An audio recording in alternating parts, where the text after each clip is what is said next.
Victoria here. Now, Masters Bangkok has just wrapped up, and with Valorant Champions Tour Pacific Stage 1 just around the corner, I think it's time for a little refresher on what went down earlier this year at Kickoff. And with that, it's time for the official Kickoff recap.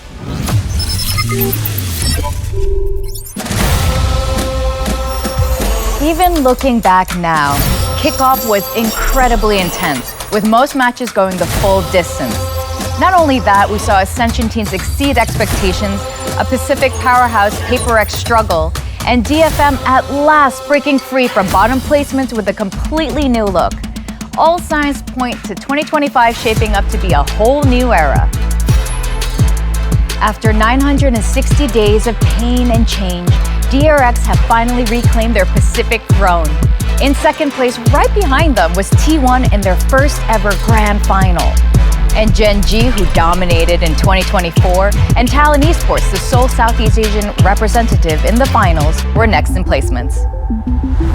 Ultimately, DRX and T1, who secured first and second place, earned 3 and 2 championship points respectively.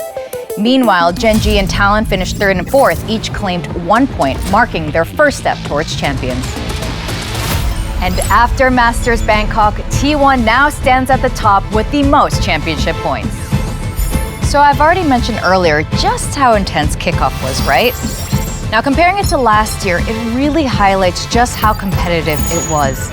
In the Pacific 2024 Kickoff, there were 19 matches with a total of 47 maps, averaging 2.4 maps per match, meaning many series ended in a clean 2-0 sweep. However, this year we saw 22 matches with a staggering 63 maps, averaging 2.8 maps per match, meaning that most of the series were pushed to a full best-of-3 or best-of-5 battle. We have never seen so much Valorant in one event. Now let's take a look at some of the standout records from this year's highly competitive Kickoff. First up, a match that had Pacific fans on the edge of their seats, the lower bracket round 2 showdown between Nongshim and RRQ. On map 2 of Lotus, the match extended to an unbelievable 42 rounds, breaking the previous record of 40 rounds. The question is this record ever going to be broken again? With just how intense Pacific matches have been, it's definitely something to watch out for. Although it's widely known that Zeta Division's Depth holds the record for highest kills from the 2023 LCQ event, as far as the regular season records go, it's worth noting the most kills in a single map is 39 kills set by Monyet in Pacific 2023, back when he was on Global Esports. However, in this year's Kickoff, in the same lower bracket round 2 match between Nongshim and RRQ, Jemkin came incredibly close with 38 kills. Although the record wasn't broken this time around, the fact remains that this was so close, and it tells us just how fierce the competition has become. It was a truly remarkable feat. And hey, both of these players are now on RRQ. The final record is a rather unfortunate one. For the very first time in Pacific history, PaperX have failed to reach the top 4. Since the introduction of the franchise system, PaperX has been a dominant, near unstoppable force in Pacific, but they did struggle in this Kickoff event, leading to an early exit. Will PaperX make a comeback in Stage 1? We'll have to wait and see if they make their resurgence. Now let's take a look at the players who truly made their presence felt in this exceptional and closely contested event. Surprisingly, or perhaps not surprisingly, the most standout player of this Kickoff was none other than RRQ Jemkin. Even though his team was eliminated early, he managed to rank first in not just 1, but 3 major stats: ACS, KPR, and FKPR, showcasing his exceptional individual skill.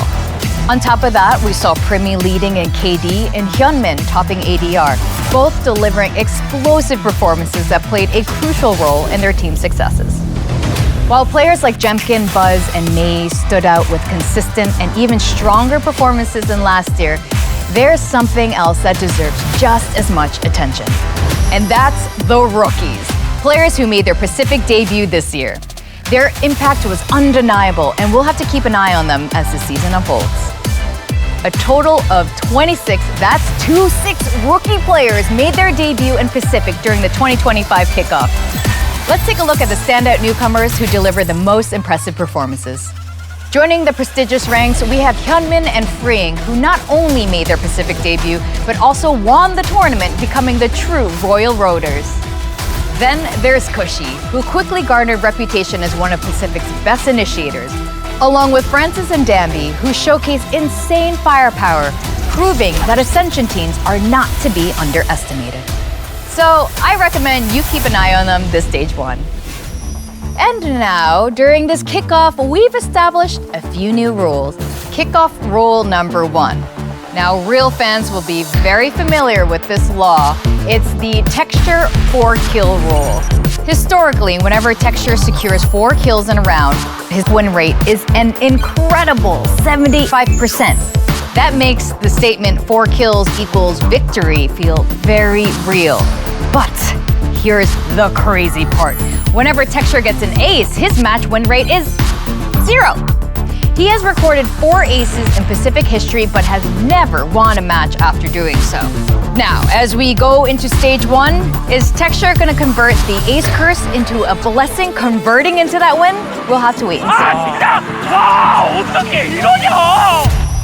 see. Rule number 2 involves a very familiar player, and that player is Stax.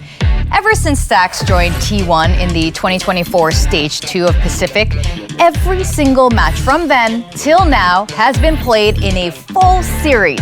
That's 10 consecutive full map matches. What's even more impressive is that during the Pacific 2025 kickoff, T1 played an incredible 22 maps, which is 8 maps more than the second place teams Genji and Nongshim. Despite such a grueling schedule, T1 showed off some of the best performances in the grand final. And at this point, you just have to give a big round of applause for these players for their efforts. Next up is a very special rule about Japan's rising star, Mei from DFM. Before the 2025 kickoff even began, expectations for DFM were sky high. And they did live up to the hype, breaking free from the lower rankings for the very first time. But did you notice there's a hidden pattern behind their success? It turns out when Mei gets 17 or more kills, DFM wins. We've seen before that even when Mei dropped an insane 32 kills, it wasn't always enough to secure victory. But this time around, his teammates stepped up, proving that DFM's success was a true team effort. At this point, I have nothing but excitement to see what Mei and DFM will bring to the table for stage 1.